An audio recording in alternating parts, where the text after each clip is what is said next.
LA Unified School District Board voting 4-3 to approve a controversial new policy targeting local charter schools. The policy will prevent charter schools from co-locating or sharing space at roughly 200 high-need campuses. LAUSD board member and congressional candidate for the Democrats, Nick Melvoin, one of 3 no votes on the proposal. He joins us now live. Hi, Nick. Good to see you. Good to be here. So this is kind of complicated for people that don't follow school politics that much. What's the most simple explanation of what's going on here and what the board just did? So back in 2000, which I should note is well before I was on the board. I was 15. But back in 2000, California voters passed Proposition 39, which among other things basically said that public charter school students are entitled to public school space. And so districts throughout California have complied with that law through different ways, helping charter schools find private sites, taking campuses that have been closed for years or decades and giving those to charter schools, crafting long-term agreements. And LA Unified has decided to do this through what's called collocation, which is putting multiple schools on one campus. And I should note that we do that not just with charter schools, but with district schools. There are district campuses that have multiple schools. And it's a challenge. It's a challenge for principals who are trying to share space. It's a challenge for students. It's a challenge for parents.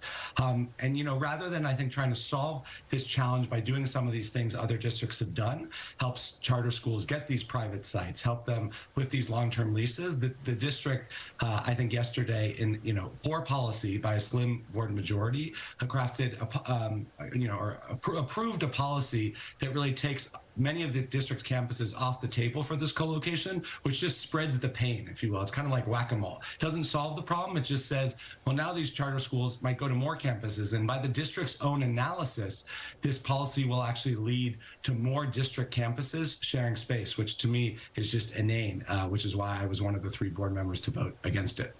So you voted against it, and it could turn out to be illegal too, right? There's a legal challenge on this.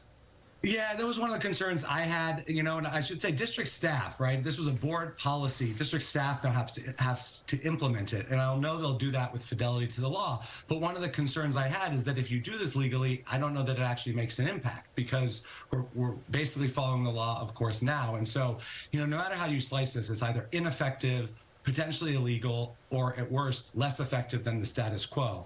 And I've taken issue with the debate that we had around charter schools as well. I came in respecting parents' right to choose high-quality public school options, but wanting to work collaboratively to reduce the number of these co-locations, improve district schools. And that's what we've done in my tenure. And yesterday's debate was just a sad reminder of kind of the charter school debates of the last 20 years, where parents are, yelling past each other rather than trying to work collaboratively on behalf of kids, which was quite unfortunate. Do you think LAUSD is better off with more charter schools or less?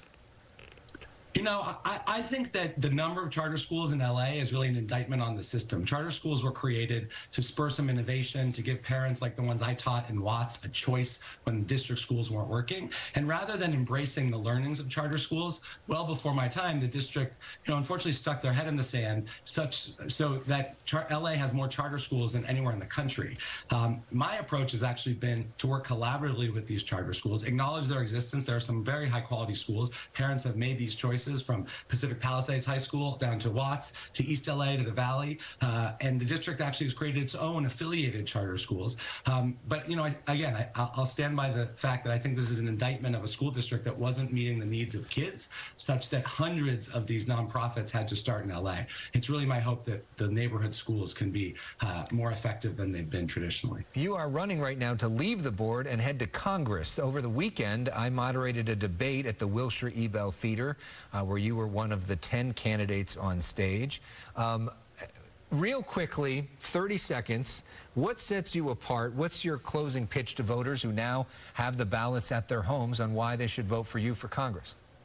Well, one, there's a generational change argument. I'm the youngest viable candidate by a couple of decades, but I actually think it goes to what I've tried to do with charter schools, which is I'm tired, as I think voters are, of the noise of people grandstanding. We saw it this week in the House with the Mayorkas impeachment. We saw it with the implosion of the bipartisan immigration deal.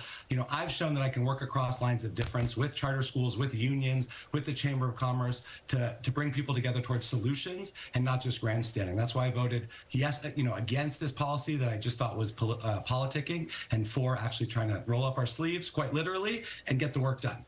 Nick Melvoin, candidate to replace Adam Schiff in Congress in the 30th District. We appreciate you coming on and sharing your views.